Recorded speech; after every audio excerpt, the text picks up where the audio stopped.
Gusti Ducak cilik ke iya lembang pukulan rokok kali bawang mulai udah terus nanti lawan alon baik cuy ini bandel nalon iya malah apa pak itu kak apa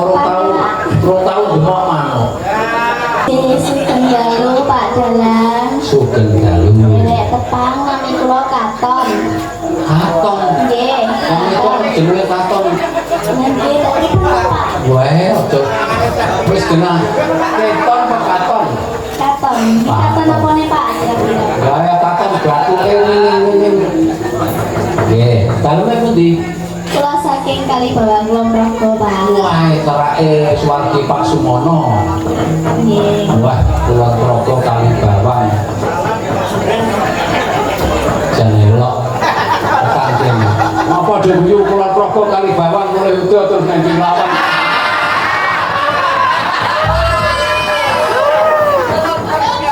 ini tunggale telo mabang ya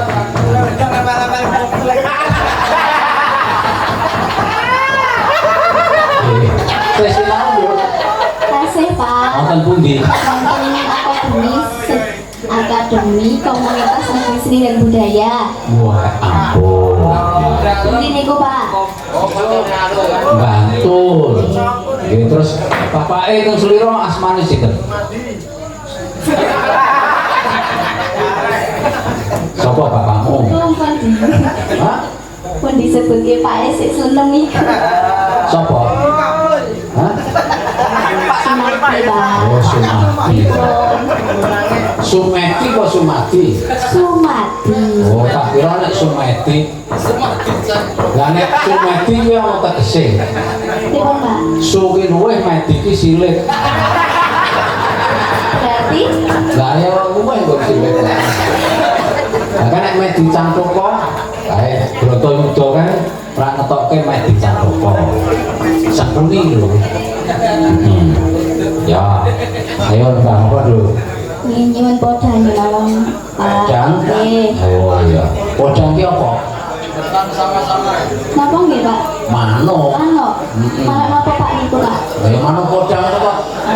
wah bocah apa rong tahu gemok mano kita ngeten iki dereng tau kenal ngoten niku nek enek manuk mabur watake ya wani ngowe nggih paling dicekel ya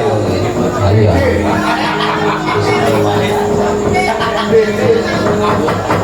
ayo kaya apa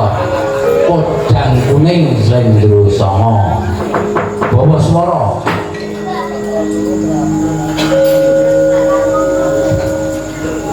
Matian wujud temong peksi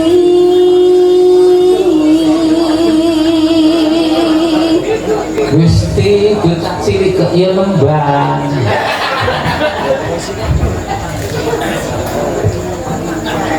lah kuwi sinden ngendi tecah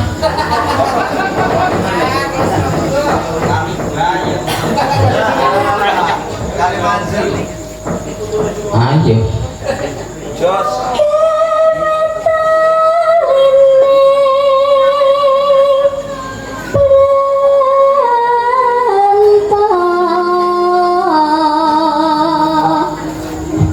alon baik cuy ini bandel nalon lah iya selalu alon-alon alon-alon apa tau masalah nyijan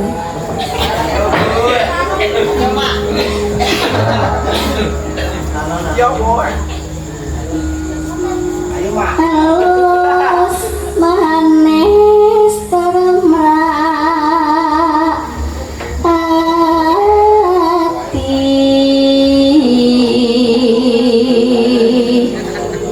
jangan basi cate jangan ngejar nanti mak ciku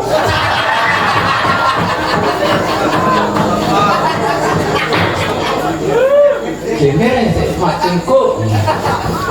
sing ngomong sampai